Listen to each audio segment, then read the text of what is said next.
نعنا عقوب حايلني أملاخ نعنا هيوت تسفاني أملاخ نعنا سلام حاقسني أملاخ نعنا عبي برختي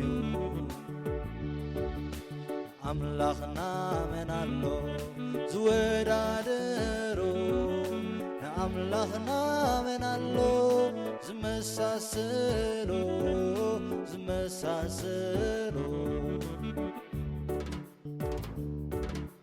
قالوا كلتن زافو سيفيو قالوا بزا معر ودرائيو قالوا كل جزي سروي قالاتيو قالوا نعنا عبي مصنانعيو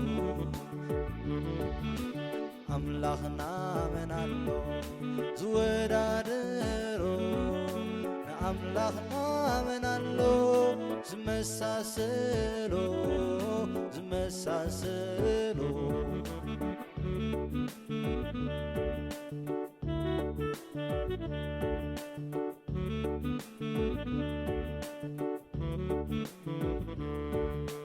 حقي قويتا نعانا دليخا نعانا نحطان كتصوع مسيكا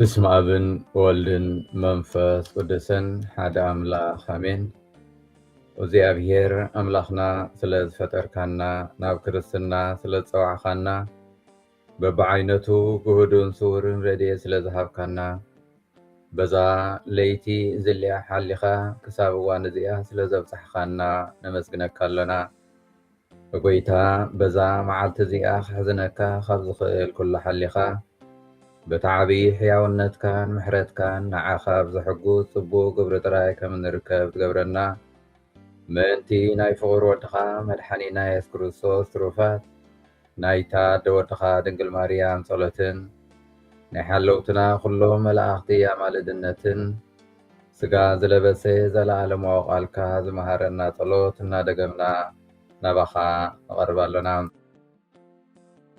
أبونا بسماي تنبر سنكاي مسجن من قصها تمسا فقاتك بسماي كم زخوني كمون أم مدريخون مقبعلتنا لو محبنا زبدلنا كا ربللنا نحنا ون زبدلنا يغرا خمن نبل أفتنا يتتونا كاكفاد حننا كمي منقستن حيلن كبرن نزل عالم ناتكاي آمين سلام نعاخي وماريام تقاد ملعاكي زيابيهير مساخيو مكابانسي استبارك خي نايكر صغفر يسوس كا استبارخيو وقدس مريم أدى أملاخ لمنلنا نعانا نحتان نحجين بجيزي موتنان أمين سبحات نأبن نولدن نمنفس قدسن يخون تنتخم زنبري حجخاء نوترو نزل عالم آمين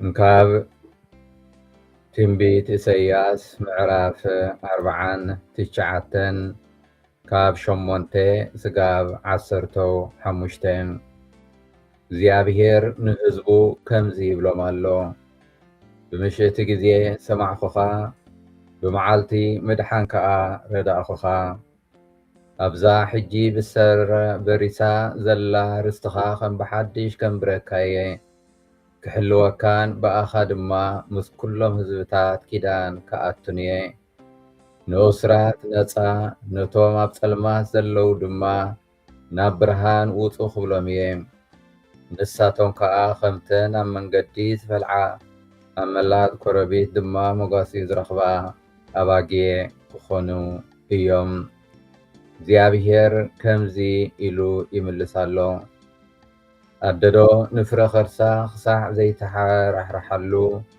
نتي زيت أبو ولادا خطرسع إكالا أيو شعوكا دين ودا انترسعت ኣነ ስኮቶ ኣይክርሳዓኩምን እየ ዝኸበርኩም ኣሕዋትን ኣሓትን ኣብዚ ናይ ሎሚ ቃል ኣምላኽ እምበኣር መድሓኒ እግዚኣብሔር ኣቦ ብነቢ ኢሳያስ ገይሩ ብሓቂ ፍቕሩ ክሳብ ክንደይ ምዃኑ ሽዑ እኳ ኣደ ንወዳ እንተረስዐት ኣነ ስኮቶ ኣይርስዓኩምን እየ እናበለ እቲ ኣባና ዘለዎ ዕብየት ፍቕሩ ይገልጽ። ሎሚ ኣብ ልብና ክንስከሞ ወይ ኣብ ሂወትና ወይ ካብዚ መልእኽቲ እዚ ክንርድኦ ዘለና እምበኣር ሓደ መልእኽቲ ኣሎ። ንሱ ከዓ ኣምላኽ ፈፂሙ ከም ዘይርስዓና እዩ።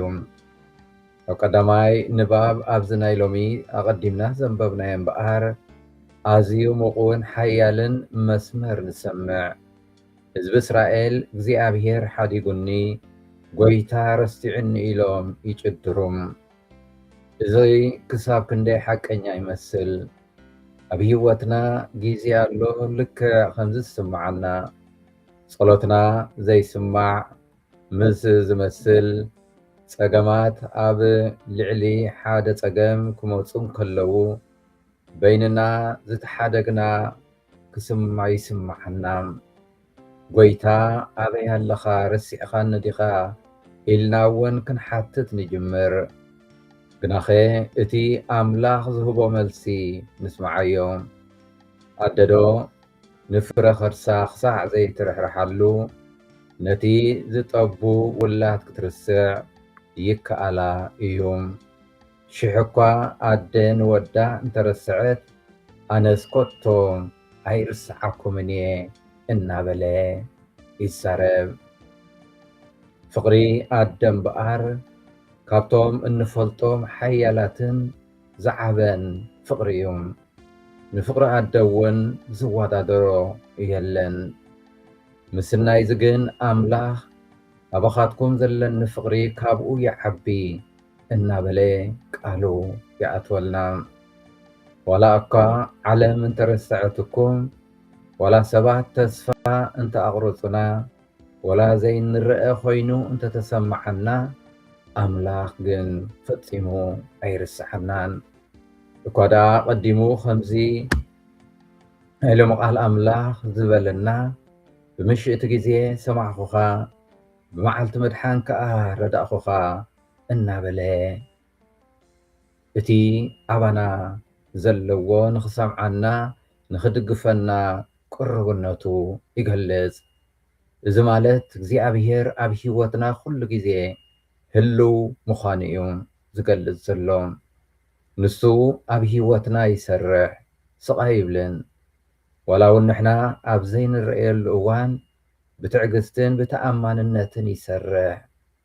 ሓደ ሓደ ግዜ እቲ ፀገም ኣምላኽ ረሲዑና ስለ ዘይኮነ እንታይ ደኣ ንሕና ኣብኡ ዘለና እምነት ስለ ዘጉደለና እዩ። ብእምነት ክንልምኖ ስለ ዘይከኣልና ስለ ዘይተረኸብና እዩ። ልባትና ብተስፋ እግዚኣብሔር እቲ ዝለመናዮ ከም ዝፍፅመልና ቀሪብና ብእምነት ስለ ዘይሓተትናዮ እዩ። ብዙሕ ግዜ ቅልጡፍ መልሲ ቅልጡፍ ፍታሕ ንፅበን ንደልን። ኣምላኽ ግን ኣብ ግዜኡን በቲ ንሱ ዝመደቦን መልሲ ይህበና። በቲ ንሱ ዝመደቦ ኣብ ሂወትና ይሰርሕ። ዝኸበርኩም ኣሕዋትን ኣሓትን ሎሚ እግዚኣብሔር እምነትና ክንሕድስ ይዕድመና። ድኻም እንተተሰማዓና እግዚኣብሔር ኣምላኽ ኣብኡ ምሳና ከም ዘሎ ክድግፈና ክንኣምን። ጾር እንተተሰማዓና እግዚኣብሔር ኣምላኽ ከም ዘይርስዓና ኣሚንና ናብኡ ክንቀርብ። ዝጠፋእና ኮይኑ እንተተሰማዓና እግዚኣብሔር ኣምላኽ ኣብኡ ኣሎ ክመልሰና። ንሱ ብስምና ይፈልጠና፣ ቃልስና ሽግርና ይፈልጥ፣ ታሪኽና ይፈልጥ፣ ኣብ ልቡ ድማ እትዋት ኢና። ስሎሚ ነዛ ሓንቲ ሓቂ እዚኣ ሒዝና ክንወፅእ የድሊ። ጎይታይ ኣብ ዘይርዳእኒ እዋን እውን እንተኾነ ፈፂምካ ከም ዘይትርስዓንን ከም ዘይትሓትገንን ኣሚነ ናባኻ እቐርብ ኣለኹ እናበልና በዚ እምነት እዚ ክንቀርቦ እግዚኣብሔር ኣምላኽና ይሓተና ኣሎ። ሎሚ እውን ከምቲ ናይ ሎሚ ወንጌል ኣብ ዮሃንስ 5:17-18 ዝብለና እግዚኣብሔር ኣምላኽና ሎሚ እውን ኣቦ እግዚኣብሔር ኣባና ይሰርሕ ኣሎ። ከምቲ ኣቦይ ዝዓይ ዘሎ ኣነ እውን ዓይ ኣለኹ እናበለ ንኣይሁዳውያን ፈሪሳውያን ይምልሰሎም። ንሳቶም ንኣምላኽ ኣቦይ ብምባሉ ንርእሱ ምስ ኣምላኽ ብምትዕርራዩ ይኸስዎም። እዚ ማለት ከዓ ሕግታቶም ሰንበቶም ብዝግባእ ክኽተሎ ኣይተረኽበን። እዚ በቲ ሕጊ ኣይሁዳውያን ሓደ ዘቕፅዕ ሓጢኣት ነበረ። በቲ ናታቶም ኣረኣእያ ወይ ፍርዲ መድሓኒና የሱስ ክርስቶስ ጉጉ እዩ ዝነበረ። ኣብ ማእኸል ናይዚ ክፍሊ ወንጌል እዚ እምበኣር ሓድነት ኣብን ወልድን ንርኢ። ነዚ ክፋል ወንጌል እዚ ተኸቲሉ ዝስዕብ ጥቕስታት ኣብን ወልድን ሓደ ምዃኖም ሙሉእ ህይወት ክርስቶስ ጎይታና ከዓ ኣብዚ ምድሪ እዚ ዝመፀ ፍቓድ እቲ ሰማያዊ ኣቦኡ ንምፍፃም ምዃኑ ብዝያዳ ብንጹር ይገልጽ። ኣብዚ ፍቓድ ሰማያዊ ኣቦኡ ምፍፃም ኣብ ዝብል ከዓ እቲ ሓድነቶም ዝያዳ ነፂሩ ንረኽቦም። እዚ እቲ ኣብ መንጎ ኣብን ወልድን ዘሎ ዝምድና ርክብን ይገልጸልና። ብተወሳኺ ምስ እግዚኣብሔር ኣቦን ወልድን ዘለና ርክብ ክህልወና ዘለዎ ርክብ ይገልጸልና። ንሕና ሎሚ እምበኣር ከም ኣመንቲ ክርስቶስ ኣመንቲ ቅድስት ሥላሴ ካብዚ ሓድነት እዚ ኣብን ወልድን ከመይ ጌርና ምስ እግዚኣብሔር ኣቦናን ወልድን መድሓኒና መንፈስ ቅዱስ ቀዳሲና ናብ ሓድነት ከም እንበፅሕ ዝገልጽ ካብዚ ዓብይ ትምህርቲ ክንወስድ ንኽእል። እዚ ንኽንከውን መጀመርያ ፍልጠት ኣምላክ ክህልወና ኣለዎም። ኣብ መዓልታዊ ህይወትና ብቓሉ ተሰኒና ንኣምላክ ክንፈልጦ ዕቤቱን ፍቕሩን ክንምርምር ክነስተማቕር እዚ ምስ ንገብር ጥራይና እቲ ምስ ኣብን ወልድን መንፈስ ቅዱስን ሓድነት ክንምስርት እንኽእል። ኣብኡ ዝርከብ ክቡር ምስጢራት ክንምርምርን ክንፈልጥን ፈሊጥና ድማ ናይ ገዛእ ርእስና ኣፍልጦ ክንገብሮ ብኡ ክንምገብ ህይወት ክንረክብ። ካልኣይ በቲ ተግባራት ድሌት ክንፈልጦ ዝኸኣለና ናይ ኣምላኽ ነገራት ክንኣምኖን ይግባእ። እግዚኣብሔር ሓቂ እዩ። ነቲ ሓቂ ምስ ፈለጥናዮ ከዓ ህይወት ብኣኡ ከም ዝምራሕ ንገብር። ኣብ ህይወትና ነቲ ሓቂ እቲ ንመርፅ ምክንያቱ ኣብዚ ዓለም ብዙሓት ኣቓልቦና ዝስሕቡ ናይ ዓለም ነገራት ድምፅታት ኣለዉ። ስለዚ ኣብዚ ነቲ ናይ እግዚኣብሔር ድምፂ ክንሰምዕ ክነለሊ ልባትና ንመንፈስ ቅዱስ ክንከፍት የድሊ። ከምቲ ደቁ መጠን ፍቓዱ ንምረፅ ከም ደቁ መጠን ፍቓዱ ንክንፍፅም ንምረፅ። በዚ ተግባር እዚ ጥራይና ምስ እግዚኣብሔር ኣቦን ወልድን መንፈስ ቅዱስን እውን ሓደ ንኸውን። ስለዚ ሎሚ ቃል ወንጌል ምስቲ እግዚኣብሔር ኣቦን ወልድን መንፈስ ቅዱስን ዘለና ሓድነት ክነስተንትን ክንምርምር ይዕድመና ኣሎ። እዚ ሓድነት እዚ ከዓ ንህይወትና ምልኣስ ዝህበና እቲ ዝተፈጠርናሉ ዕላማ ከዓ ነዚ ሓድነት እዩ። ካብ ናይ እግዚኣብሔር ድላይ ካሊእ ምድላይ ምእማንን ወፂና ናብቲ ናይ እግዚኣብሔር ድላይ ክንመልእ እንብገሰሉ እዩ። እዚ ጾም እዚ ከዓ ነዚ እዩ ዝሓተና። ስለዚ ኣብዛ መዓልቲ እዚኣ ሓድነት እግዚኣብሔር ኣብን ወልድን መንፈስ ቅዱስን ብምርዳእ ብሓቂ ንሕና እውን ነዚ ሓድነት እዚ ንቅድስ ሥላሴ ዘለና ሓድነት ክንሕድስ ሰማያዊ ኣቦ ፍቓዱ ናይ ሰማያዊ ኣቦኡ ክፍፅም ዝመፀ ክርስቶስ ምእንቲ ድሕነትና ኣብ መስቀል ፍቕሩ ዝገለጸልና ኣምላኽ ንሕና እውን ክነፍቅሮ ክንፅሕር እምቲ ኣብ ብሉይ ኪዳን ናይ ኢሳይያስ ነቢይ ሰማዕናዮ ከዓ ከምቲ ኣደን ወዳ ክትሓድግ ዘይትኽእል ካብኡ ንላዕሊ እግዚኣብሔር ኣቦ እውን ሽዑ ኣደ ንወዳ እንተረስዐት ኣነ ኮቶ ኣይርስዓኩምን እናበለ ኣባና ዘለዎ ፍቕሪ ኣብ ሂወትና ዘለዎ ህልውነት ተግባር ይገልጸልና ኣሎ እሞ ነዚ ተግባር እዚ ፈሊጥናን ተኣሚናን ናብ እግዚኣብሔር ኣምላኽና ክንቀርብ እግዚኣብሔር ንነፍሲ ወከፍና ይሓግዘና። ንኽነፍቅሮ ክነምልኾ ዝፈጠረና እግዚኣብሔር ምስጋና ይኹን። ኣዴናን መድሓኒትናን ንዝኾነ ድንግል ማርያም ወላዲት ኣምላኽ ምስጋና ይኹን። ዕፀ ድሕነትናን ሓይልናን ፀግዕናን ንዝኾነ መስቀል ክርስቶስ ምስጋና ይኹን። ዕፀ ድሕነትናን ሓይልናን ፀግዕናን ንዝኾነ መስቀል ክርስቶስ ምስጋና ይኹን። እግዚኣብሔር ርሕሩሕን ሓያልን እግዚኣብሔር ኣምላኽና ጸሎትናን ምህለላናን ተቐበል። ዝተረፈ እዋን መዓልቲ ቀድሰልና ኩሉ ተግባር እምነትና ፈጽመና ኣብ ኩሉ ዕያና ከዓ ንኽብርኻን ኣገልግሎትካ ኣሕዋትን ብትግሃት ከም እንፍጽም ግበረና። ስብሃት ንኣብን ንወልድን ንመንፈስ ቅዱስን ይኹን ጥንቲ ከም ዝነበረ ሕጂ ከዓ ንወትሩ ንዘለዓለም ዓለም ኣሜን። እግዚኣብሔር ስለ ኩሉ ነገር ዝተመስገነ ይኹን። ደጊመ ዝተባረኸን ዝተቐደሰን መዓልቲ ይግበረልና።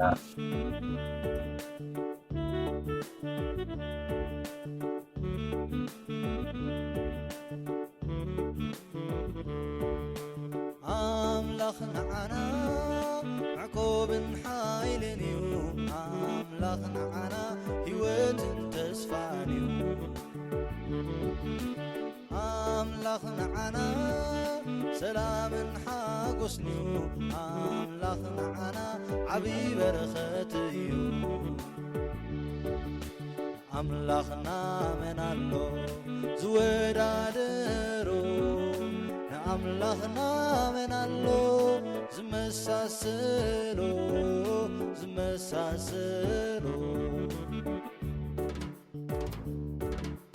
ቃሉ ክልተ ዝኣፉ ሰይፍ እዩ። ቃሉ ብዛ መዓር ወደላ እዩ። ቃሉ ኩል ጊዜ ጽሩይ ቃላት እዩ። ቃሉ ንዓና ዓብይ መጸናንዕ እዩ። ኣምላኽና መን ኣሎ ዝወዳደሮ? ንኣምላኽና መን ኣሎ ዝመሳሰሎ?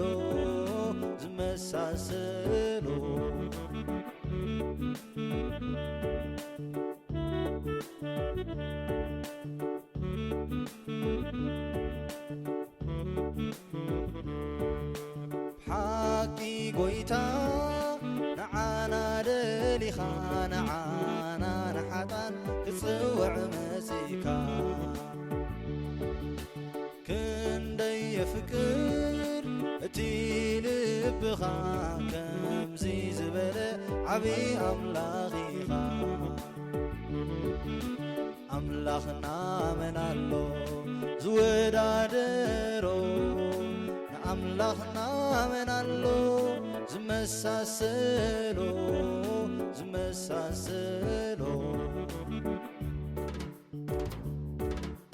ብምሕረትካ ወትሩ ተኸልለና፣ ብጸጋኻ ወትሩ ተዕብየና።